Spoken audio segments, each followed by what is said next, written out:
जय माता दी दोस्तों, कैसे हैं आप सबका हमारे चैनल पंडित ज्ञान में स्वागत है। जाने किस तरह से बुरा वक्त आने से पहले भगवान हमें दे देते हैं ये 8 संकेत। आइए जान लेते हैं इसके बारे में। आज हम बात कर रहे हैं ऐसे संकेतों की, ऐसी चीजों की जो हमें बताते हैं कि हमारे ऊपर मुसीबत आने वाली है।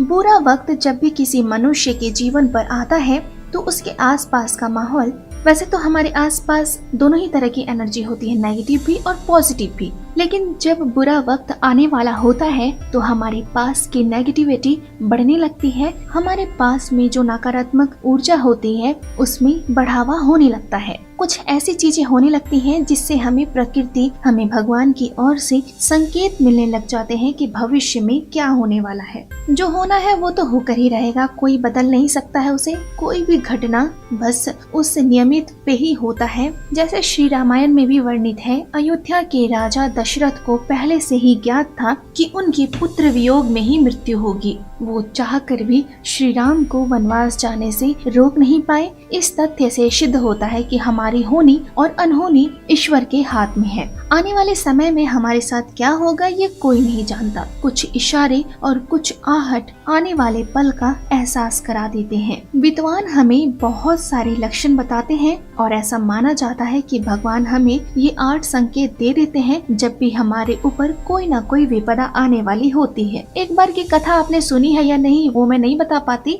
लेकिन अगर आपने नहीं सुनी है तो मैं आपको सुना देती हूँ। एक बार एक नगर में एक संत अपने प्रवचन को करने पहुँचे थे। सभी ने उनको उचित सम्मान दिया, उनके प्रवचन की व्यवस्था की और सब लोग जब इकट्ठे हो गए तो संत जी ने अपना प्रवचन शुरू कर दिया। सबको बोलने लगे, प्रवचन में कहने लगे, हमेशा ईश्वर में अपनी सच्ची आस्था रखो, ईश्वर सबकी रक्षा करते हैं, सबका भला करते हैं, बताते जा रहे थे वो। एक शिष्य को उनकी बातों पर थोड़ा हैरानी हुई। एक एक शब्द को वो ध्यान से सुन रहा था और अपने मन में उतारता जा रहा था। प्रवचन सुनने के बाद वही शिष्य किसी जंगल से गुजर रहा था। तभी एक आदमी सामने से दौड़ता हुआ आया कि बचाओ, पागल हाथी इधर आ रहा है। लेकिन शिष्य ने मन ही मन संत के शब्द जो उसके मन में थे वो बोला, ईश्वर सबकी रक्षा करते हैं। इससे उसके अंदर शक्ति का एहसास हुआ और वो बिना डर के आगे चला गया। उसे डर नहीं लगा, वो थोड़ा भी इधर उधर नहीं हिला। थोड़ी देर बाद पागल हाथी चिंघाड़ता हुआ आया और शिष्य को धक्का देते हुए जंगल में दूसरी ओर भाग गया।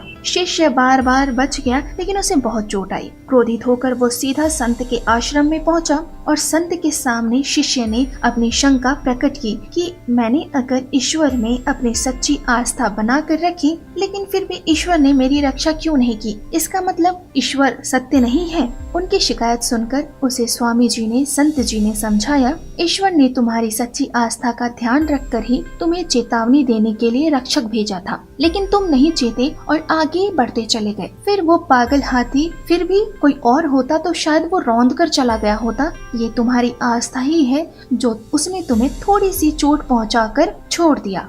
अगर वो चाहता तो कुचलता हुआ भी जा सकता था। इसलिए ईश्वर में हमेशा अपनी सच्ची आस्था बनाए रखें और उसके द्वारा समय समय पर दी जाने वाली चेतावनियों को समझने का प्रयास करें। जो भी भगवान हमें इशारे देते हैं उन्हें हम समझें। और ये सत्य है कि भगवान सबकी रक्षा करते हैं, लेकिन इसका मतलब ये नहीं कि हम जो आहट आती है, बुराई की आहट, नेगेटिविटी की आहट जो हमें सुनाई देने लगती है आसपास, हम ईश्वर के भरोसे उन्हें इग्नोर करके छोड़कर आगे बढ़ते चले जाएं।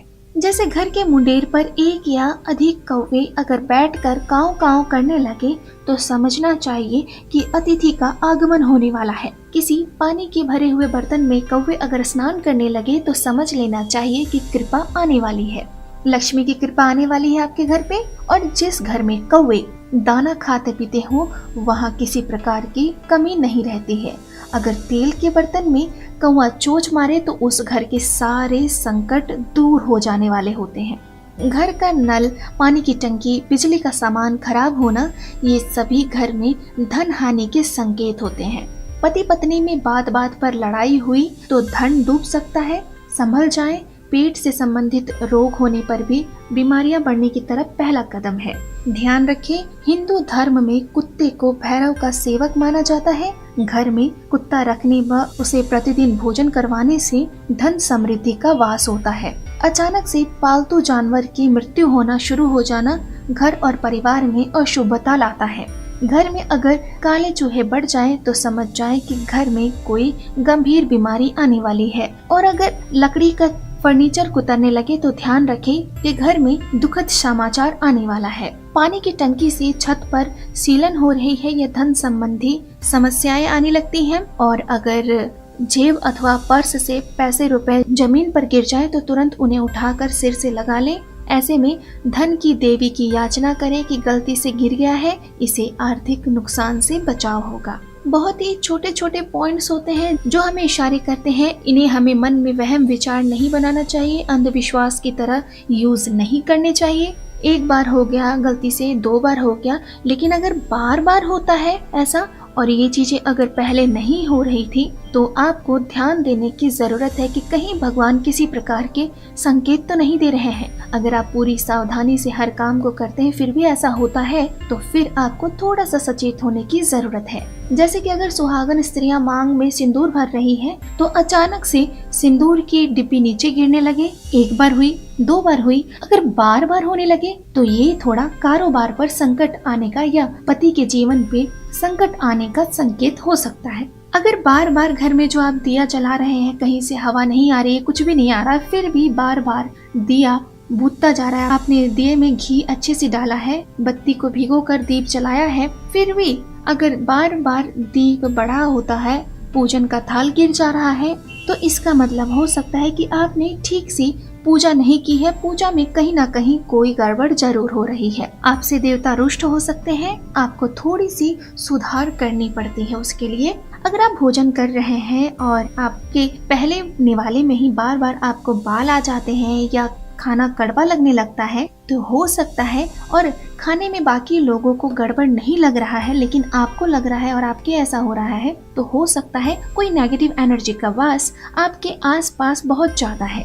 दूध का बार बार गिरना, बिना बात के दूध फट जाना, अगर कभी आपके घर में दूध नहीं फटा है, अच्छे से बर्तन डाला है, ना नींबू डाला है ना कुछ, बिल्कुल फ्रेश दूध है, 1 दिन फट गया, 2 दिन फट गया, लेकिन अगर आए दिन फटने लगे तो इसका मतलब है कि घर में कलेश या बुरी बीमारी का आगमन हो सकता है। अगर स्त्री का मंगलसूत्र अचानक से टूट जाए, नॉर्मल है, ना टान पड़ी है, ना ही कुछ हुआ है, फिर भी अचानक से अगर टूट जाए तो ऐसे में मन में वहम तो ना लाए, लेकिन उसे तुरंत बनवाने चले जाएं सुनार के पास और तुलसी माता की पूजा रोज नियम से करें। तुलसी के आगे रोज शाम को नियम से दीप जलाएं तो ये अशुभता खत्म हो जाती है। अगर बार बार आपको बुरे सपने आ रहे हैं, सारा दिन तनाव बढ़ता जा रहा है, तो व्यापार में मंदी आने की संभावना आती है और किसी पर मुसीबत भी आ सकता है। ऐसे में आप रोज पीपल के वृक्ष को जल देने लगे। याद रखें कि रविवार के दिन आपको पीपल में जल नहीं देना है। अगर आपके आसपास कोई बिल्ली अगर आपने पाली है या किसी और ने पाले रखी है और बार बार गंदी आवाजें निकाल रही है वो बिल्ली, डरावनी आवाजें, तो घर में नकारात्मक ऊर्जा बढ़ रही है। ऐसे में रोज सुबह शाम धूप दीप करें और उसमें 1 कपूर और 2 लौंग की आरती देवी देवता के आगे शुरू कर दें। वहम नहीं रखना है आपको, मैंने आपको बहुत सारी चीजें बताई हैं। ये सिर्फ बताया कि अशुभता का संकेत है, ये नहीं बताया कि अशुभता हो ही जाएगी। इसलिए ये संकेत मिलते हैं आपको इस तरह की कोई भी, तो आपको ध्यान देने की आवश्यकता है और सचेत हो जाने की आवश्यकता है। ध्यान रखें कि ऐसे मिस्टेक्स करने बंद कर दे लाइफ में जो कि आपको हार्म कर सकती है, और लाइफ की खूब मजे उड़ाए और खूब मुस्कुराए कीजिए। हर समय पैसे को, धन को सबसे ज्यादा लाइफ में महत्व ना दें। मैं देखती हूँ कि अक्सर धन की जब बातें होती हैं तो लोग बहुत खुश होकर के बहुत सारे वीडियोस सभी लोग देखते हैं। धन, इसका मतलब मुझे पता है आप सबको धन की जरूरत है, सबको जरूरत है, लेकिन हमारा जीवन ही धन प्रधान है, कर्म प्रधान है। लेकिन अगर आप अपना कर्म कर रहे हैं, धन नहीं आ रहा है, थोड़े खर्चे अपने कम कर लीजिए, जिंदगी के मजे उठाइए। पूरी जिंदगी अगर आप पैसा पैसा करने में निकाल देंगे तो जिंदगी के मजे आप कब उठाएंगे? आप जिंदा इंसान हैं, अगर कमा रहे हैं तो जीने के लिए कमा रहे हैं, तो सबसे पहले जिए, उसके बाद आप अपनी कमाई का साधन ढूंढें। तो दोस्तों, ये थी हमारी आज की वीडियो। उम्मीद करती हूँ दोस्तों कि आपको हमारी ये वीडियो पसंद आई होगी। अगर आपको हमारी ये वीडियो पसंद आई है तो प्लीज लाइक करें, कमेंट करें। अगर आप हमसे कुछ पूछना चाहते हैं या फिर आप किसी समस्या का समाधान चाहते हैं तो आप हमें कमेंट बॉक्स पर कमेंट कर सकते हैं। दोस्तों, हमारे चैनल पंडित ज्ञान को सब्सक्राइब करना ना भूलें। जय माता दी।